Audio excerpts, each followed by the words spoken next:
All right, I'm going to go ahead and get us started. My name is Debbie Abreu. Welcome with Kentucky Youth Advocates.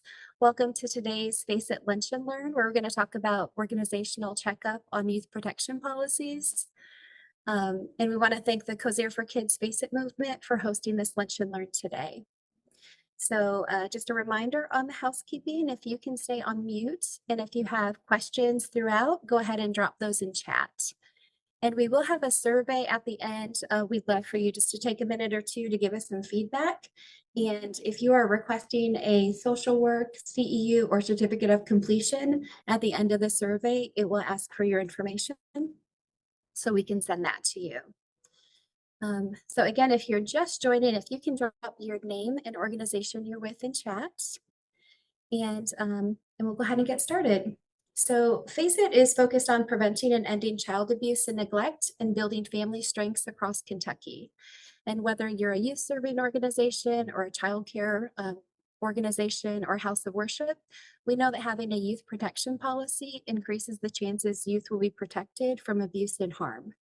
So I'm going to go ahead and pass it off to the McNary group who is joining us, and they'll introduce themselves. But we'll be talking about how your organization can have a clear and intentional youth protection policy and procedures.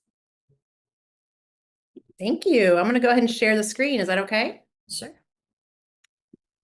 Great. Well, it is nice to see everybody, and I see some familiar faces, and I see folks who I know who are also experts in this too. So what a great group. Thank you for taking the time to learn about this or learn some new ideas, some things you can take back to your organization. We're really thrilled to be able to talk to you all today about these important matters. So McNary Group, for those who don't know, we are a consulting practice that works with nonprofits, government agencies, and philanthropy around system change, policy, leadership, and we do projects like community research, program evaluation, planning, policy work, and things like that. So if you haven't heard of us, our website is right here.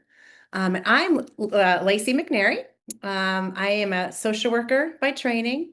I've been a macro level social worker for 25 years, and I have owned McNary Group for 10 years. We've worked on probably over 150 different types of projects during that time. And before I started McNary Group, I actually worked at Kentucky Youth Advocates for 13 years doing child welfare and health and early childhood policy work. So I'm really excited to come around again and do some work with KYA. It's really exciting. Yes. Good afternoon. I'm Erin Fages. I've been with McNary Group for about 5 years. One of my passions is working with youth. Before I worked at McNary Group, I was the HR and CQI director at St. Joe's Children's Home in Louisville, which many of you are familiar with. So there I became really passionate about policies and advocating for youth and actually helping organizations with training and looking at their policies and procedures. So this is a topic that is high quality to me and value. So, and I hope you find value in it as well. So, yeah. And like I said, I know a lot of you are either know a lot about this too. So please chime in with any ideas over chat, and we'll be asking questions and things throughout as well. So let's get started. So the purpose of today is to understand what we've put together as the 9 domains of organizational youth protection policies. At the end of this lunch and learn, our desired outcomes are that you have explored and learned about the 9 domains, that you've engaged in discussion about how to improve or implement areas that are included in what we talked about today into your organization or program, and then briefly assessed if your organization's policies are aligned. So that's a lot to do in an hour or 45 minutes, so we will try to scoot through here as quick as possible. And Debbie, I believe, is going to share the PowerPoint afterwards too, so you can have access to that. Okay, we already did some introductions. So maybe in the chat, you could put, why did you or your organization show up today? And I don't know if we can see the chat if we're on here, but can we? Here we go.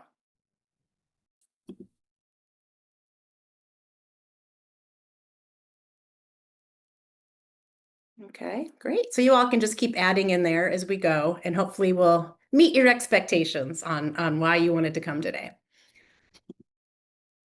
So we always have group agreements at the beginning of our work, and this isn't hugely interactive today, a little bit, but we wanted to put this out there that together we know a lot. Step back, step up. So, it's not going to mean as much on this call, but if you tend to share all the time, maybe step back. If you never seem to share, maybe you can be a little bit vulnerable and try that. Be open to the ideas of others. Listen with respect, especially around this topic. It can be a little scary to say, oh, we don't have any policies, or I've never thought about that policy. And that can be a little bit vulnerable. So just listen with respect to each other. We're all on a continuum of learning and putting things into place in your organization, which I know sometimes can be very difficult to insert new policies and processes, right? So, and even organizations that have been around for a long time can always refresh what they're doing. So all ideas are welcome. Be vulnerable, accountable, and speak your truth. All right. So when we talk about youth protection policies, we think about it protecting young people, obviously, but also protecting staff, right? Protecting your staff from risk and liability, and then also protecting your organization. So obviously we are all child advocates on this call, and we want to protect young people, but we also want to protect the staff and the organization from things by having strong policies in place. Just as an opening here, by learning about these things and making some improvements at your organization, it's helping to inform everybody, create transparency, but also empower yourself to be leaders, empower your board to ask about these policies, empower your staff to maybe try some new things, right? So we're taking action to protect children and youth is a responsibility of all adults in our communities and organizations. And when you have the right information, like I said, you can be empowered and prepared to prevent and respond. One way that we're talking about today is just having really well-defined policies and procedures. And as we all know, you can have well-defined policies and procedures, but if they're not implemented or communicated, what's happening with that, right? So that is part of it. We're going to talk about that. So these are the 9 domains that we've put together. There could be other things, and we're probably not going to touch on every single thing that's within each domain, but we're giving you some food for thought. So you'll see culture and system, risk management, boundaries, behaviors, knowledge and training, procedures and policies, responding and reporting, screening and monitoring adults, accountability and responsibility, and youth rights. It's a lot.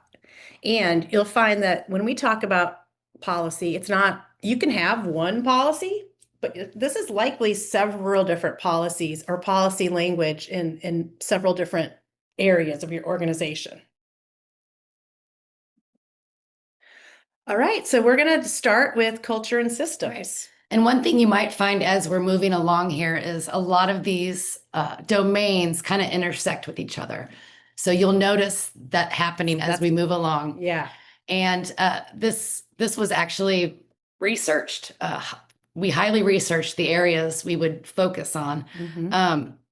Most of this information is best practice. It's come from multiple sources. So we tried to put them into as little domains as possible. We came up with 9. So first is culture and systems. Let's talk about this because it's really important that your organization's culture reflects its values. What we're seeing here is re-traumatization. It's intentionally avoided. So that's what part of that culture is, especially if you're working with children who have been through any sort of trauma. The system of delivery of programs is examined and evaluated, and systems involved are connected to policies. Each one of those systems should have a policy that reflects exactly its purpose. Unique cultural considerations are intentionally explored with a youth protection lens. Now that's diving deep, but seeing that each step you take is looking at how best we're going to protect youth and children. And each of these examples on here may have different language for their policies, right? Right, right. They may. So you want to use a universal and standard language when you're communicating what your needs are when it revolves around youth. So some examples of these, because that was kind of high level, but in real world, what that looks like is having a code of conduct. Having, it could be very many bullet points down and having everybody look at that code of conduct and agreeing to it and signing off on it. It's having an inclusive and respectful environment that goes for staff, for the children, for every volunteers, anybody who's working within the organization. This could be controversial, open door policies for discussing concerns. That is something that takes time to get. It's based on that culture need. When the leadership shows that that's important to them, it's going to trickle down through the organization. So having campaigns with posters or digital signage around campus, around the halls, around rooms, just constantly reminding that that's what we value and that is our culture here. I said that before, leaders modeling behavior and accountability, that really does start from the top, and it reinforces values and standards. And again, it trickles down. When that importance is shown from the top, it's going to keep going down to every level. And leadership consistently communicating that, the importance of youth safety as their core value. Right. If we, so we've worked with several organizations on updating or upgrading their policies. And we do find, we find that if a leader says, I don't think we really need a policy around that, then that's obviously they're making a decision, but they're also communicating to their staff that whatever that particular policy is not important. And we also know that sometimes things need to be phased in. There might need to be phases to creating a big change in an organization. So, but it's talking, it's that communication you have to your staff saying, this is something this year, we are truly putting value into this. And you're going to see it in several ways that, that we communicate with you, our staff. So be prepared for that. It's just talking about it and making sure that people are constantly aware of that need. Right. All right. So a question for you all, and you can put this in the chat. Does your organization have a team that meets specifically to discuss ongoing youth protection? And these aren't something that you have to really answer in chat, but I like them because it makes you think. And when we talked about being vulnerable earlier, this is part of that, saying, oh gosh, we don't. Is that really important? And, in some places it may not be as important, but it is definitely something to think about, to do. And it does help.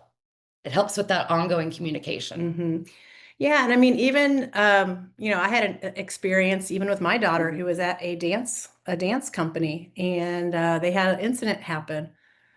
Well, I hadn't asked about the youth protection policies. I just, I thought, oh, this place is great. Everyone's so nice. Well, it really helped me as I'm doing this presentation and I didn't even ask, right? And so, it doesn't have to be just organizations that are working on child welfare issues, right? It can be churches, sports teams, art camps, Bible camps. Yeah, and it's okay to ask questions. It's okay to ask what their, policies are on these things. It's okay to do that, even if it's not a youth serving organization.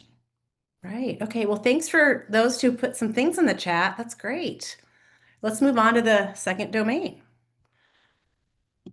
All right, risk management. So we talked in the beginning about 3 areas where, you want to be protected: the youth, the staff, and the organization.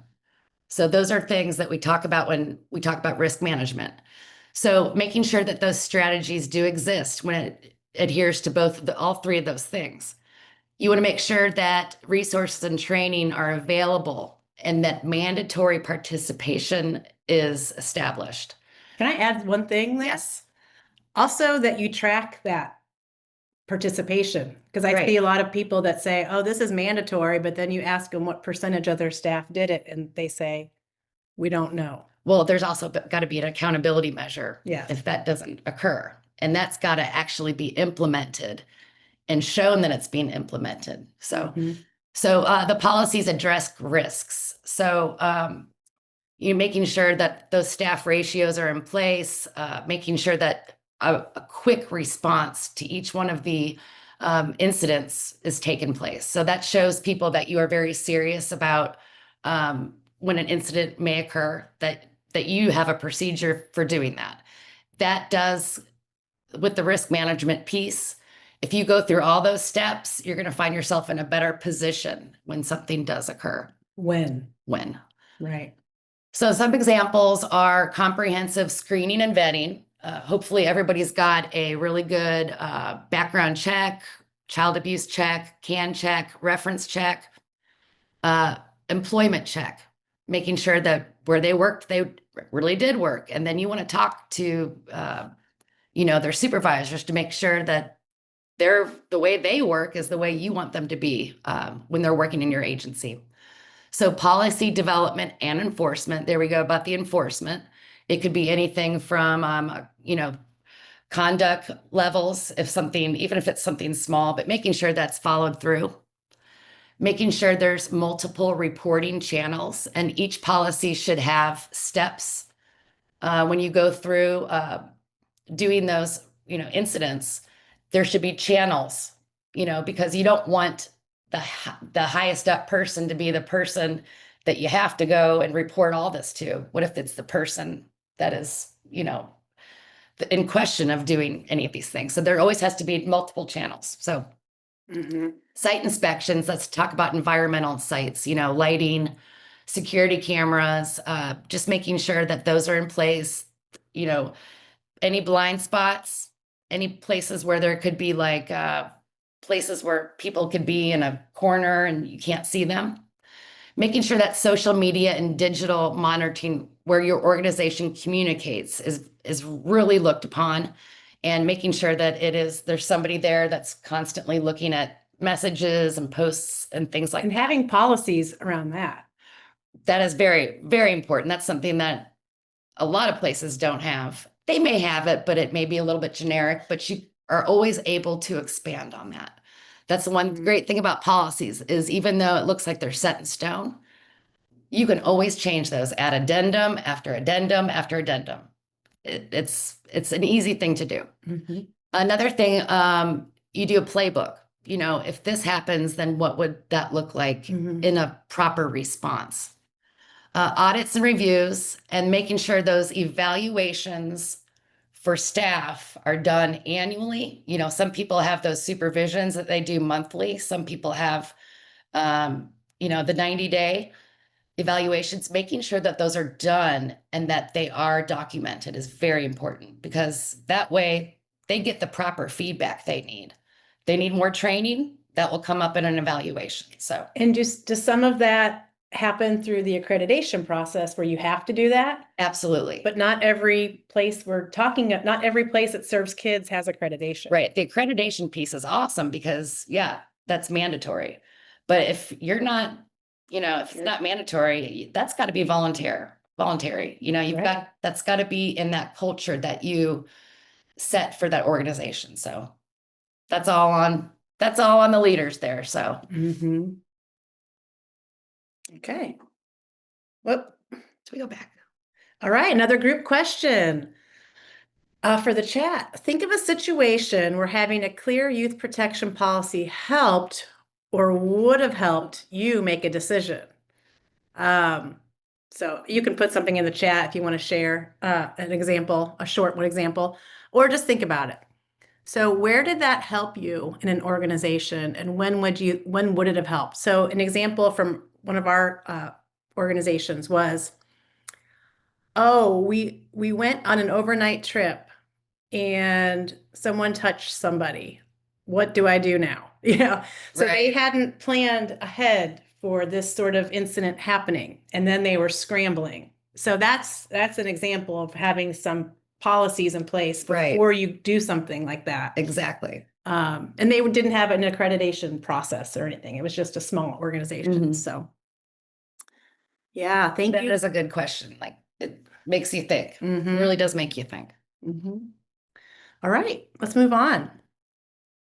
Oh. Did I just skip way ahead? I pressed at the bottom. Hold on. Sorry. I pressed the bottom. All right, Okay. here we are. Knowledge and training, number 3. So as we talked about, the accreditation piece, training is required for a lot of these positions, but that shouldn't always have to be the case. So education and training is prioritized in your organization and it's valued. There's a lot of great value there. It's not something that you just have to take and check off a box. It's got to be something that people are really needing to understand and want to learn about.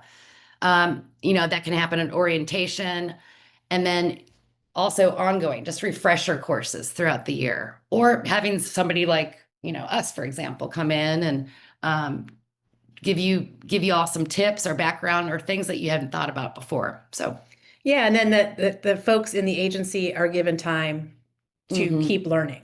Right. That's important. So some training and knowledge examples. Like I said, mandatory training during onboarding.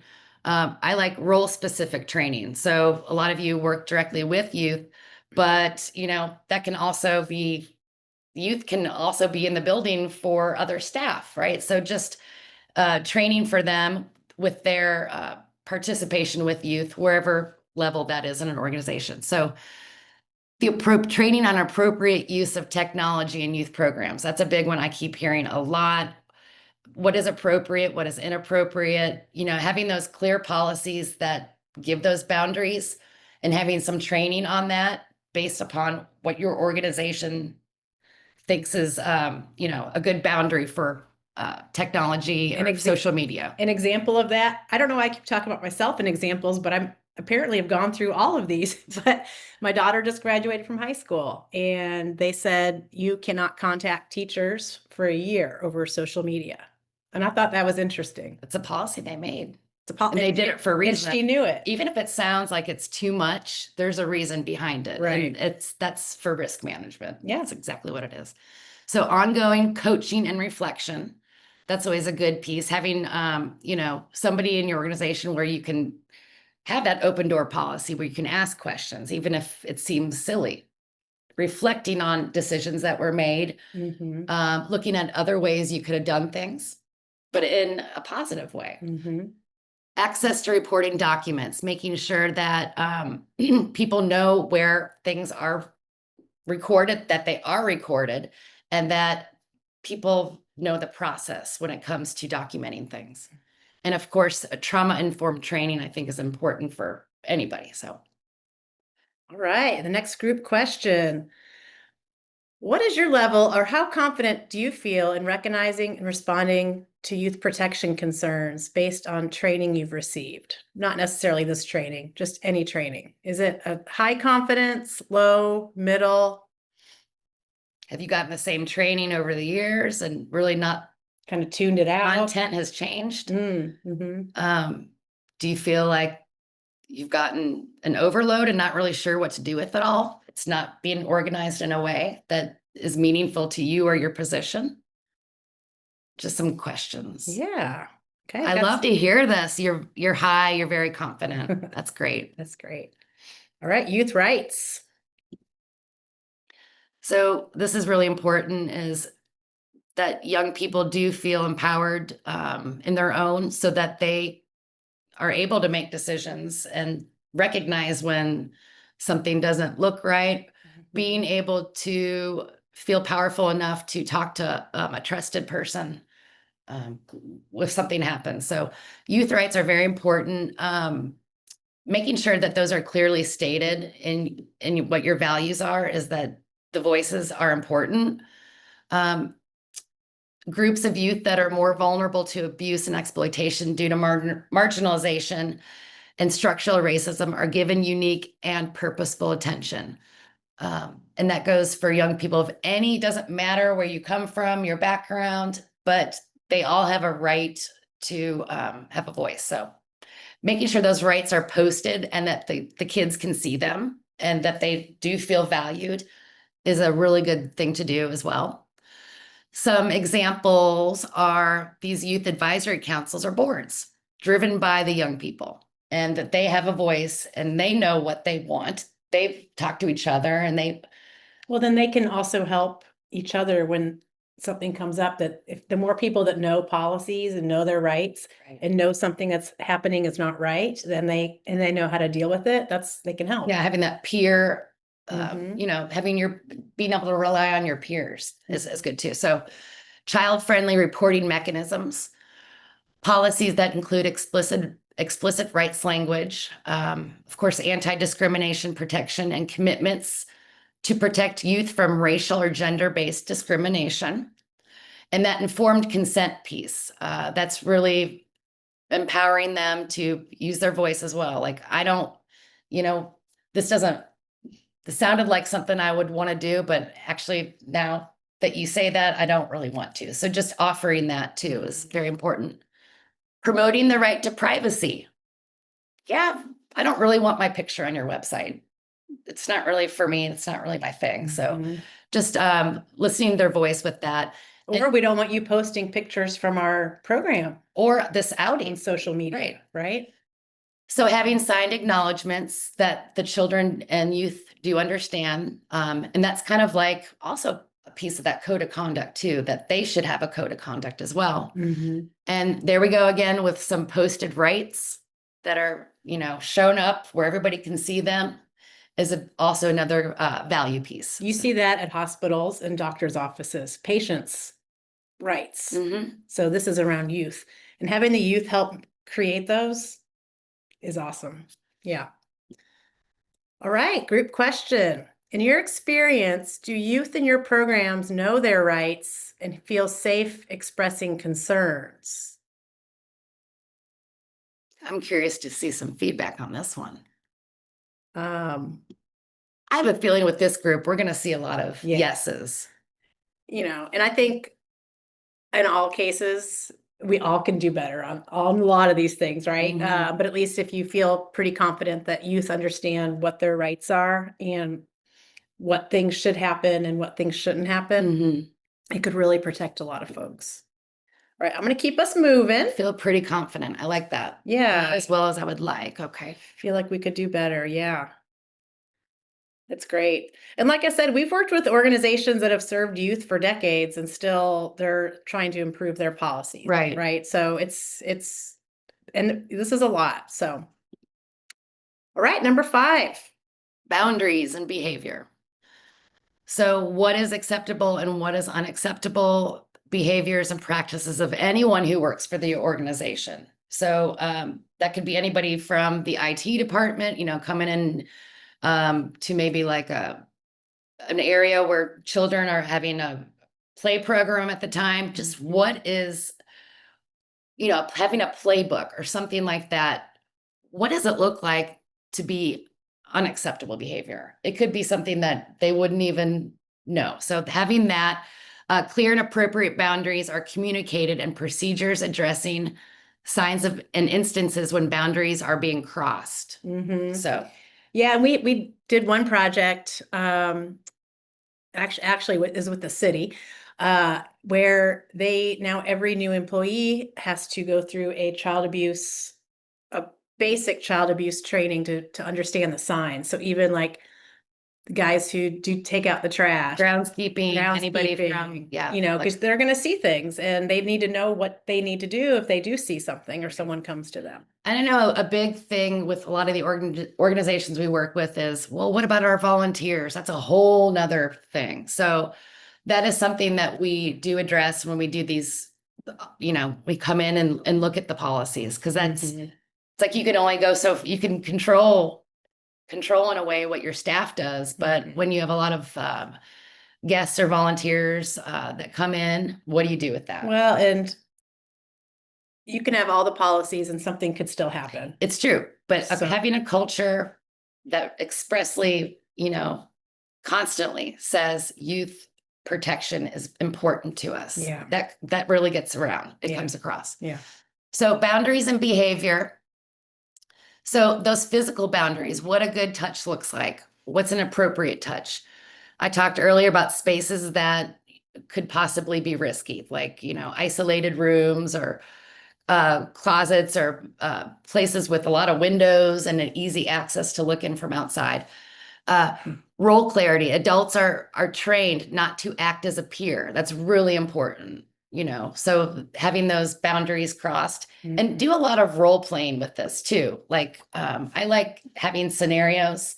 What would you do if this happened? Let's talk about this as a group.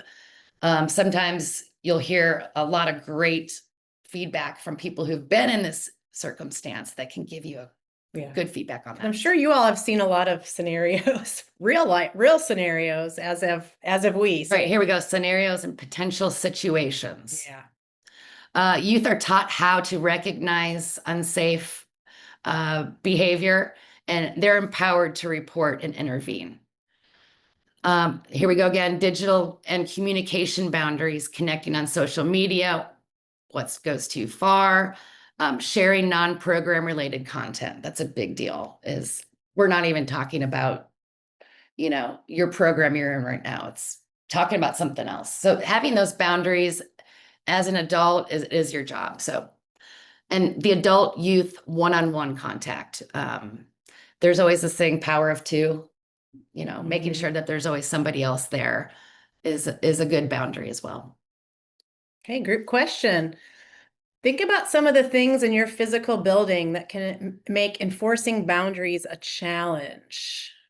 We saw this again with the project we did with the city, some of the older buildings, just long hallways, lots of doors. And so that seemed very daunting to fix because it's your building, right? But there are ways you can address that. Everything's figure outable in our minds. Right. But that was a conversation that we did have. Yeah, blind corners, exactly. Yeah, anonymous staff reporting. Good.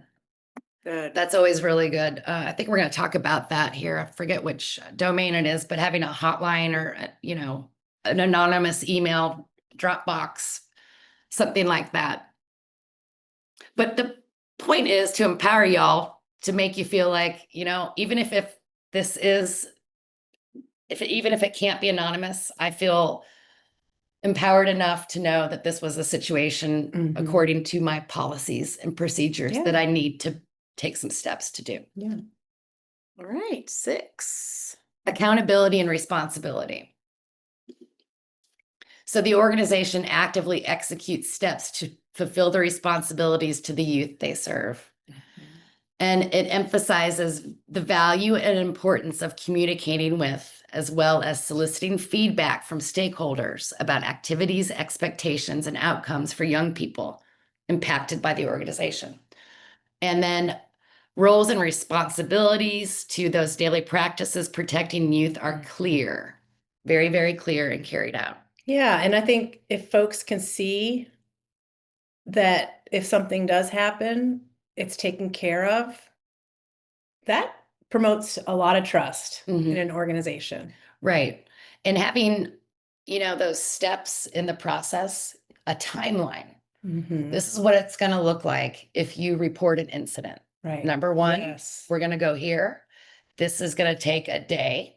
Just having that clear, being clear exactly what that's going to look like, especially if it's an escalating situation. Yeah, we've seen that. Where people want to call up and be like, I need an answer right now. Well, our policy states that this is right. We saw that one time when someone was accused of something, but it wasn't proven yet, but the person was in limbo, right? Right. So, right.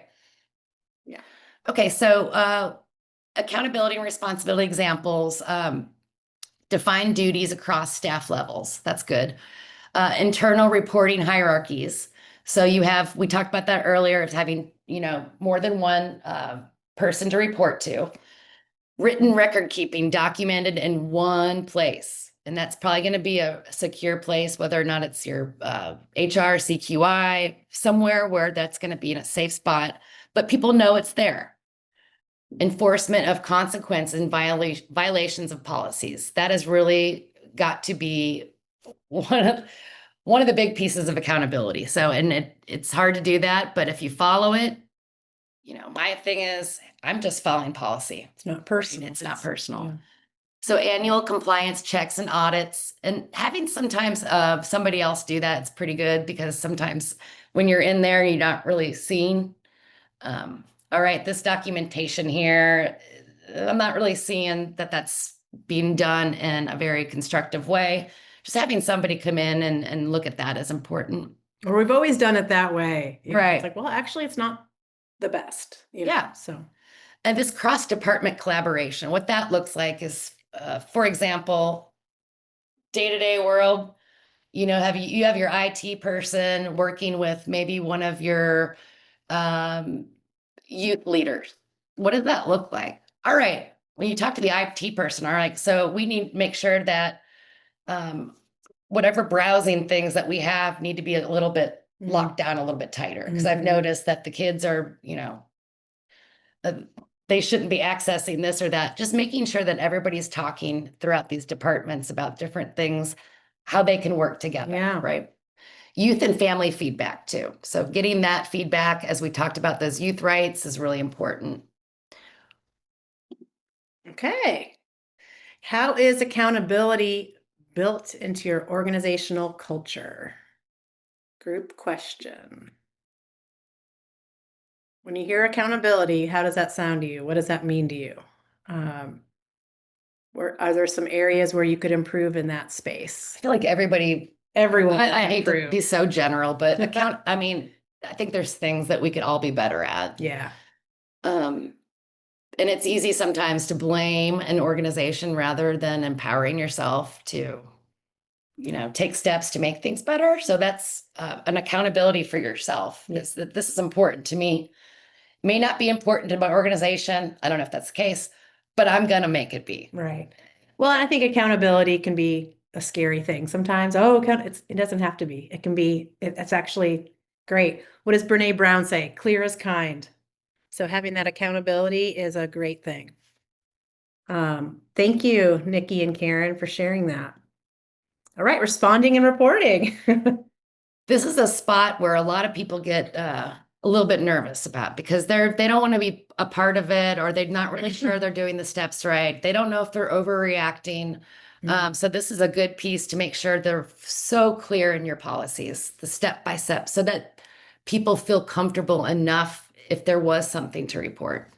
So you're ready to respond and to risk an alleged or suspected abuse, neglect, trafficking. Those mandated reporting laws are understood. Your state laws, your city laws, your government laws, your agency policies. So.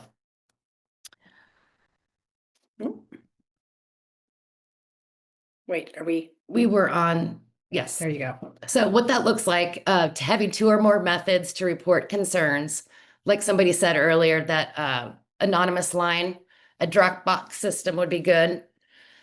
That step-by-step guidance on who to notify, when and how, what that looks like exactly is really important. I like having those scenarios, again, that training. That's an easy thing for your staff to do. People can put questions, and then as a staff, you guys come up with ways that you would respond in accordance to what your policies say. Learning after incidents, incident review panels, just getting that input of how that went, what could have been better, celebrate the things that went right, and then make sure you're always doing better the next time, right? Ratios are important. Immediate action.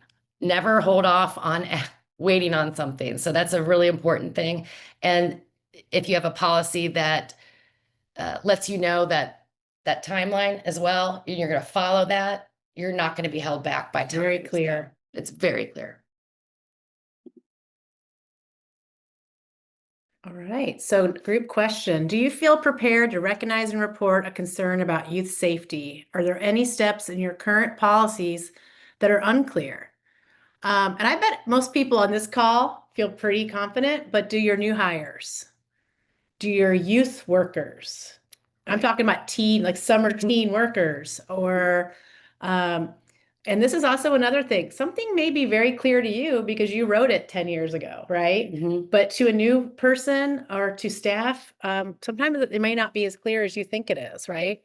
And, talk about 10 years ago, maybe it's time to update that policy, even if you have it. I mean, things change every year. Yeah. Leadership roles within the organization change. Those channels of communication, who you're supposed to go to, may change. So if somebody is a little fearful of reporting and they pull up your policy and they're like, oh, that person hasn't worked here in 5 years. Now what do I do? So making Yeah. sure it's annually looked upon and making sure that those phone numbers on there are correct, whatever it is. It just needs to be, updated And annually. we've seen that in organizations. It can be a staff team from different departments that look at that. It can be, if you're a smaller organization, maybe a board member who's interested in looking at that. But Mhm. I think we worked with one organization that had annual policy reviews in their board at the board level, Right. because it was very small. And then we've worked with other agencies that had report cards that make sure all those incident reports. And that's another thing with licensing. Those are looked upon, but making sure that improvements can be made. Mhm. Even with a proper response. Thanks for sharing that, Nikki. All right, we're getting to the end of our 9 steps. So procedures and policies, they should be proactive and reactive. Written policies are available and easily accessible, making sure that staff, volunteers, parents, children all know the policy. And they are provided by leadership and acknowledged by all staff, signing off on that acknowledgement piece. And reviews and discussions about youth protection, at a minimum, occurring annually. So policies, procedures and policies, examples, background check policies, making sure that all those are really strong and making sure that they're done. And if they're going to be done annually, making sure that they are done annually. Enforcing the rule of 2, making sure, like during field trips, transportation outings, whatever that looks like, that's really clear about what that's going to look like for that child or that youth. And we've seen that too, some challenges. We can't afford to always have 2 adults. Right. Well, there's ways we can work around that. There's ways. There's Yes. ways. So, yeah. And requiring staff and volunteers to sign that code of conduct. So even though, you're worried about your volunteers not being able to get background checks on everybody or whatever that is, they need to know this code of conduct before they are engaging with youth. Okay. Kind of to the thing I just said about how well do your current youth protection policies and procedures translate into real world practice? So, are your policies good on paper, but in reality, they're not feasible? Well, I was just thinking about the transportation piece, last minute transportation. All right, well, there's one kid, we don't have room for this, so I'll just take him in my own personal car. Everybody, oh, that sounds like a good idea. Thank you. That's nice. Well, we can't do that. Just making sure that that's really clear and people understand that. Yeah. And then even if the youth say, well, I'm actually not allowed to drive with you. Yeah. Because we don't do that here. Or even if the youth says, oh, it's no big, I'm totally fine. I'm comfortable with it. It doesn't matter. Right. Right. Yeah. That's why. Yep. That's good. Oh, good.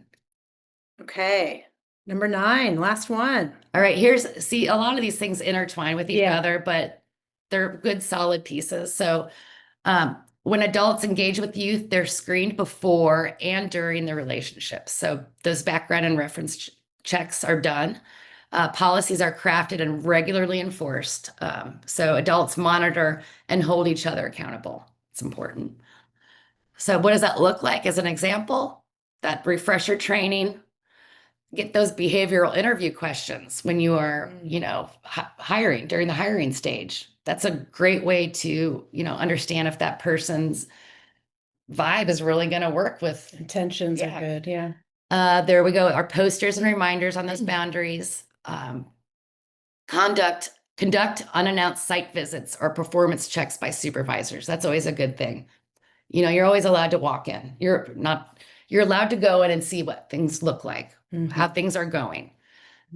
All those criminal background checks, sex offender registry checks, can checks, reference checks, employment verification. And then, yep, acknowledgement forms, and those code of conduct. So all that's really important, and just making sure that that's documented. And I would say also that annual evaluation is really important too. So Yeah, and we've seen some instances where things are happening with the staff and it's not being reported. It's not being brought up. Mhm. It's kind of like, oh, that's just how XY is. That's how he acts. He always hugs the kids. yeah.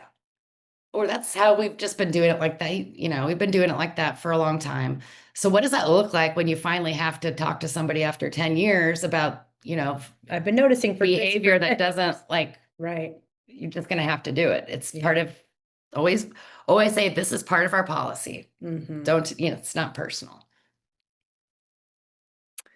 All right. So last group question, where can your organization strengthen its current screening and monitoring practices? And I know the world is short-staffed. So, Yeah. you know, it's hard to make sure you're doing all the right steps, but this is a really important piece, and making sure it's done in a timely manner is very important. So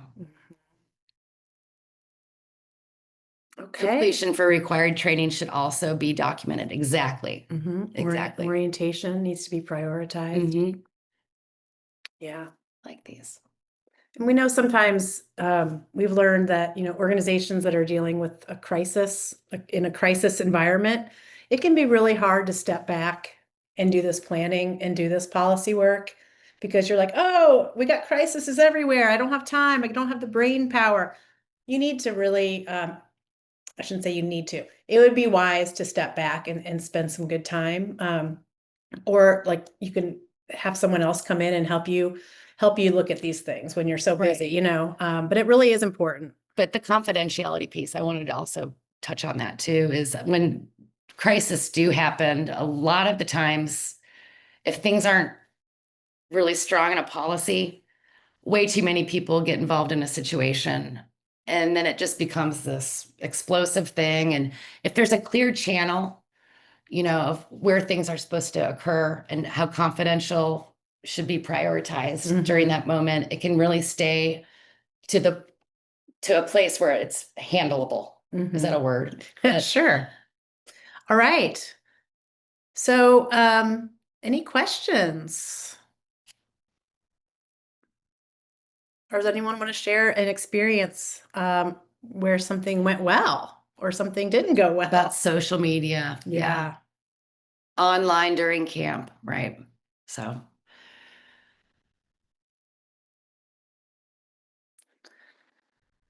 Yeah, feel free to use the chat. Okay.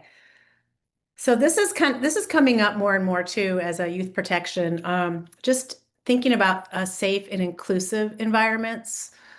So we've worked with some organizations where they say, well, we're doing a field trip and we have a few children who identified as trans. What do we do? Right? And so just thinking through some of these really inclusive sort of policies, or you see the child who is using a wheelchair. How do we make sure that child is safe and feels included and has ways to report things if they can't speak or something like that? So, but I just kind of put this up here because this is a not new, but you know, it's a thing that more and more groups are wanting to address. And that could even go to like the diversity and equity pieces as well, right? Like think about so many policies are written for everyone, which is good. But also, like we talked about earlier, sometimes you need to have specific policies for different populations, right? And that's okay. That's good. So what have we addressed today that felt overwhelming or challenging for your organization?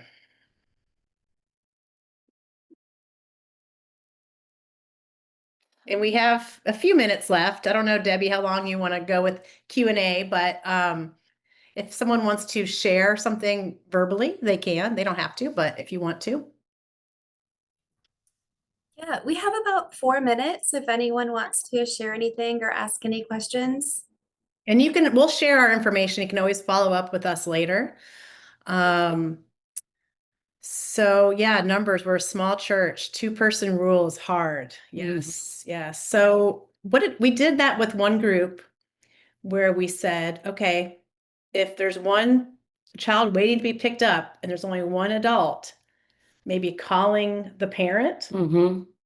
on the phone so that they're on the phone the whole time. That to me would be definitely a caregiver needs to be involved in those decisions.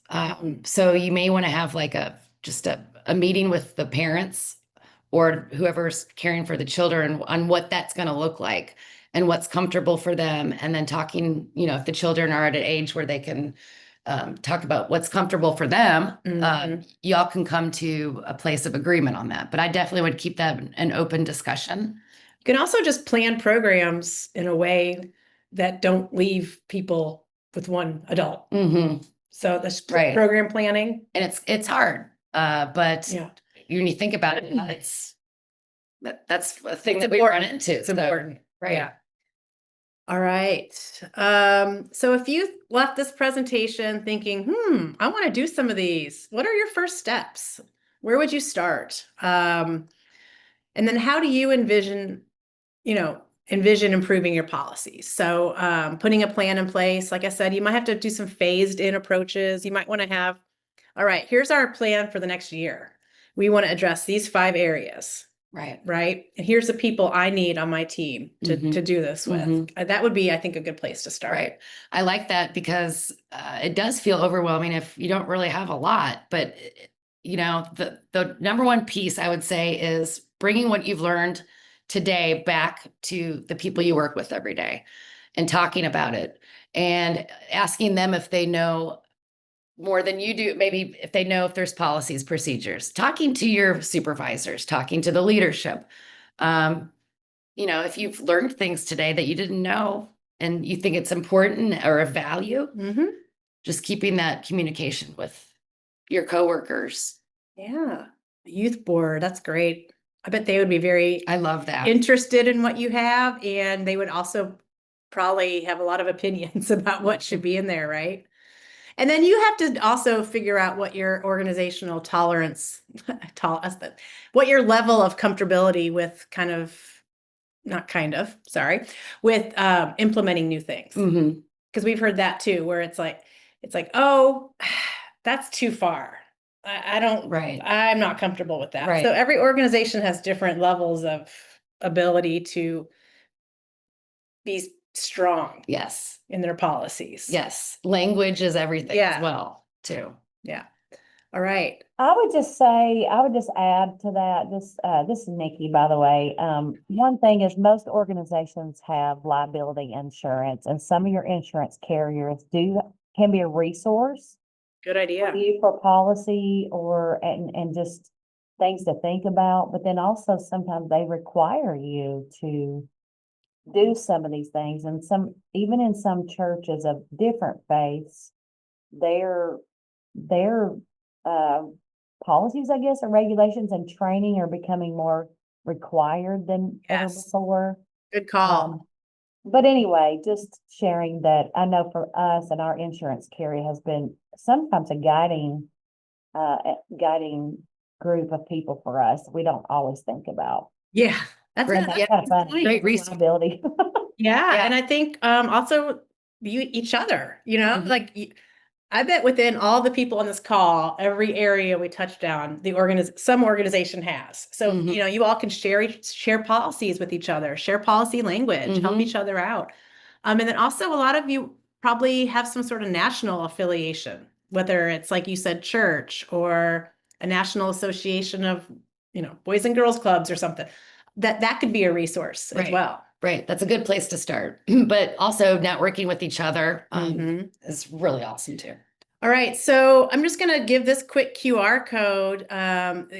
It's basically asks the questions of all the domains that we talked about, and then we can email you your responses if you would like. And we'll send this out so you can do this. And And then this is just quickly, if you wanted to dive deeper into working on some of these policies, how McNary Group could help you work. We would first assess, review, consult, give you some recommendations, help you plan, give you a report. We could help draft some policies and then help you figure out how you can evaluate those. But that's it for us. Okay, thank you so much. And I'll just go ahead and close us out. Thank you, Lacey and Erin, for presenting today. And thanks to the Cozier for Kids Face It movement for hosting this Lunch and Learn, and everyone who's joining.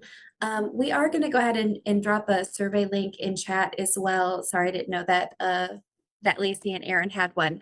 But the one that we're dropping in, if you're requesting a CEU, then go ahead and make sure that you complete that one. Our survey will also ask if there's like any ideas for future lunch and learns, or you can list if there's something in particular that that you would like help with or assistance in strengthening your youth protection policy. We will send a follow-up email that has the PowerPoint slides and a recording of this Lunch and Learn, and feel free to share that with other folks in your network. So I think that is it. If we can, let's see, did we drop the link in chat? There we did. Thank you.